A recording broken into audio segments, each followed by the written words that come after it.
السلام عليكم ورحمة الله. ملي بديت ندير فيديوهات على المراجعات في اليوتيوب كان اكسسوارات اللي نستعملهم باش نصور هاد الفيديوهات ما نقدرش نستغنى عليهم، كيما الكاميرا، الاضاءة باينة، الميكروفون والعدسات. العدسة الأولى اللي شغل ما نقدرش نستغنى عليها هي 23 ملم تاع فيلتروكس اللي راني مركبها دوكا. ما هي راك شايف تسمى اذا بدلتها نجيب بوعد اخرى 23 ملم. ومن بعد برك موراها هكايا واش كاين عدسة ماكرو ما نقدرش نستغنى عليها خاوتي. ما كاش كيفاش. نعطيكم مثال، شوفوا هذه الكاميرا سوني A7 C فيها 0 كليك وراهي للبيع، اللي حاب يشريها رابطه ولتحتها.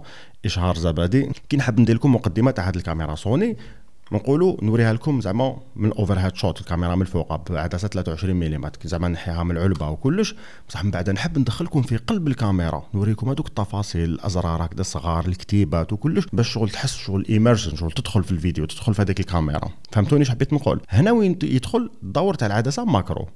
وانايا كسبت عدسه ماكرو بصح ماشي هذوك الغاليين، دائما نخدم تاع 7 ارتيزن تي ارتيزن. ومن بعد وصلتني هذه العدسه 60 ملم تاع شركه مايكي اف 2.8 تاع فيجي فيلم، وتمشي مع كاميرات ابيا سيمي رولس وعد اخرين. الحوايج اللي مليح فيها وشنو هما؟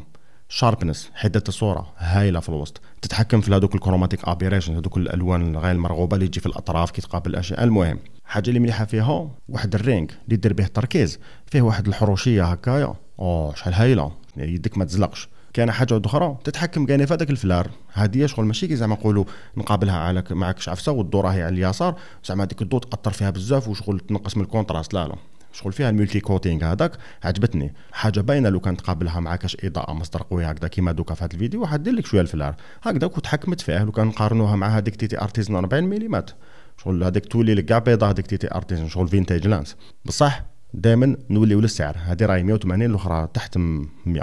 60 ملم فوكال لانث. بزاف شباب في العدسه تاع ماكرو اللي عنده كاميرات ابي اس سي. وشنو كاين هذوك تاع 30 ملم في جي فيلم يخدموا، كاين تاع 100 ملم، وكل فوكال عنده الاغراض تاعو. بصح انا حتى لدوكا راني نحس باللي 60 ملم نطول بهذا الفوكال لانث خاطر عجبني.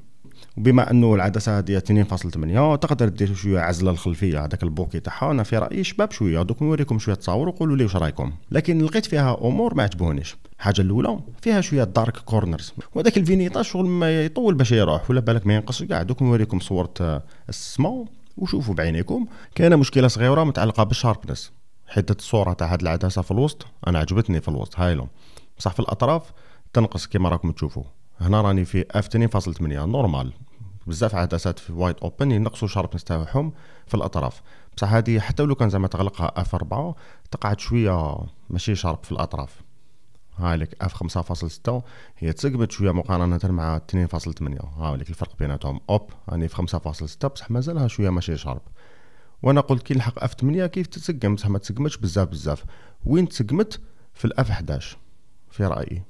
هايلك اف 11 واف 22 عاودت ولات بشويه ديفراكشن بصح ماشي بزاف ديفراكشن. وشنو اف 11 هي سويت سبوت اذا حبيت شاربنس في الوسط وفي الاطراف. بصح المشكل الاخراني اللي راني مسوس منه الفوكس رينج، هو شباب يابس حرش عجبني سموث، بصح شنو الدوره تاعو الروتيشن ماشي طويله كي تكون راح دير الفوكس. واش حبيت نقول لكم؟ زعما راني ندورو باش نرجعو كاش كتيبه واضحه، وبعد هذيك الكتيبه غير تولي واضحه نزيد نحرك شويه برك هذاك الرينج هذاك الخاتم تاع التركيز اليدوي نحركو واحد شويه هكذا 1 سنتيمتر ولا نص مليمتر تولي اوتو فوكس، ما توليش واضحه هذيك الكتيبه. تما لازم تركز بزاف. وانا هاد اليامات عيني شغل راني عيان، بديت نعيا لازم نواضر، ولازم وليت لازم نخدم شاشه خارجيه. بصح انا ما والفتش شاشات خارجيه، دائما نهضر عليهم بصح ما نستعملهمش بزاف. نحب نستعمل الشاشه تاع الكاميرا، تما وليت ندير ماغنيفيكيشن هذيك الزوم في الشاشه تاع الكاميرا ونبدا نركز غير بالعقل هكايا. بصح كاينه وحده كيما هي وشغل مليحه كذلك تاع 7 ارتيزن 60 ملم مارك 2، بصح هذه كانت عجبتني خفيفه. كانت نسيت باش نقول لكم شحال توزن، واقيلا 350 غرام ولا خفيفه بزاف. نتوما قولوا لي واش رايكم، تشوفوا روحكم تستعملوا عدسه ماكرو بعد ما شفتوا الفيديوهات هذوك تاع لي بالماكرو تاع اليوم تاع سوني هذيك اللي راهي للبيع كيف دوب الاشهار. السلام عليكم.